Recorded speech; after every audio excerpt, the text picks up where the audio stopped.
So yun mga boss, ito tayo ngayon sa may Saragossa Gate ng Pier 4 dahil ibubok natin ang ating motor dahil dalhin natin siya ng probinsya kasama natin.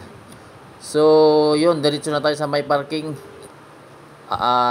Andito na tayo ngayon sa parking mga boss dahil naka-break time pa. So ito nga pala yung parking, dito tayo paparking diretso kapag bago i-process ating mga papel.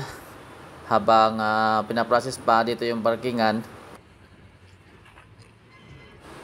pupuntahan na natin sa loob mga boss dahil ipa-follow up na natin dahil mag-alauna na rin. Ipa-follow up na natin yung papel natin. Ito nga pala yung loob ng Pier 4. So biyaheng Cebu tayo mga boss, Cebu yung baba natin. Antay lang natin saglit dahil wala pa, 5 minutes pa. So dito tayo pipila kapag mag-process tayo ng papel. Tapos manghingi kayo sa guard ng form. Bali ganito yung form. Yan, permahan nyo na, fill upan nyo na. Meron namang sample dyan sa gilid pa. Basta magtanong lang kayo sa gwardiya. May mga sample dyan kung ano yung ilalagay. Basic lang naman yung fill upan natin. Meron dyan sa may lamisa, may guide po kung paano. And then pipila lang tayo pagkatapos yung fill upan dyan. Pipila na lang, konting pila lang. Tapos pupunta kayo doon sa may pinto, dyan sa may pinakagilid. Yun yung first step. So ito yung mga boss, yung lamisa na mayroong guide. Pwede yung mag fill up dyan para meron tayong sample sa pag fill up natin. So mas maganda meron kayong dalang ballpen para pag marami yung di kayo mahirapan. Diyan po tayo papasok mga boss, first step. So dalhin nyo na ang iyong ORCR, i-present nyo dyan sa loob. And then pagkatapos, ito na yung yan na yung papel. And then may mag-check dyan sa labas, meron na siyang number. May mag-check dyan sa labas. So dapat kung may top box yung motor nyo, dapat ilagay nyo na may top box at ano pang yung kulay ng motor, description ng motor. Tapos proceed tayo sa window 5 or 6 ba, depende lang kung saan tatawagin. Tapos sa payment naman is sa window 1. Ito na mga boss, pagkatapos na tayo sa payment, ito na yan, andyan na yung price ng binabayaran natin. So Manila to Cebu nga pala tayo, ang binabayaran natin is 4.3. So halos 4.4 na din siya. Honda Click 125 yung motor natin, Manila to Cebu. Alright.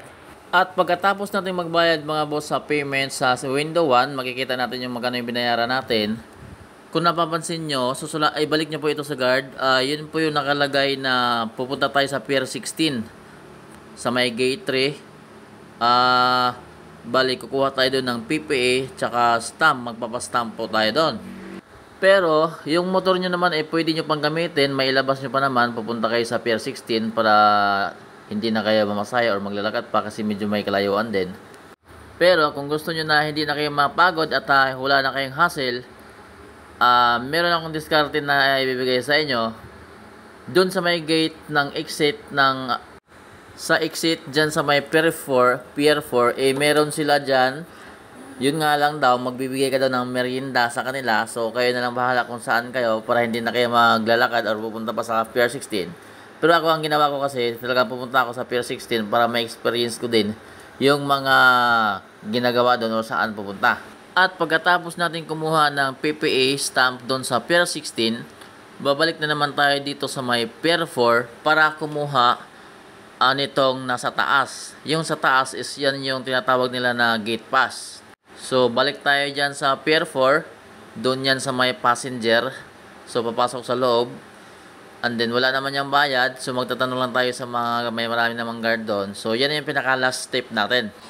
Pagkatapos mga boss at makakuha natin lahat ng mga kailangan, babalik tayo sa guard na naman kung saan tayo nag-process nung una.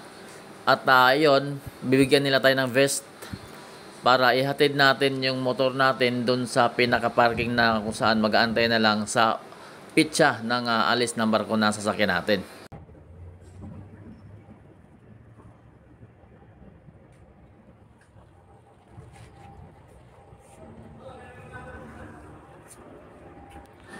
At pagkatapos mga boss, ihatid na natin siya. So ito na nga, hinatid na namin dito sa parkingan na kung saan mag-aantay na lang sa pitsa ng alis ng barko na sasakyan natin. So andyan na yung motor natin.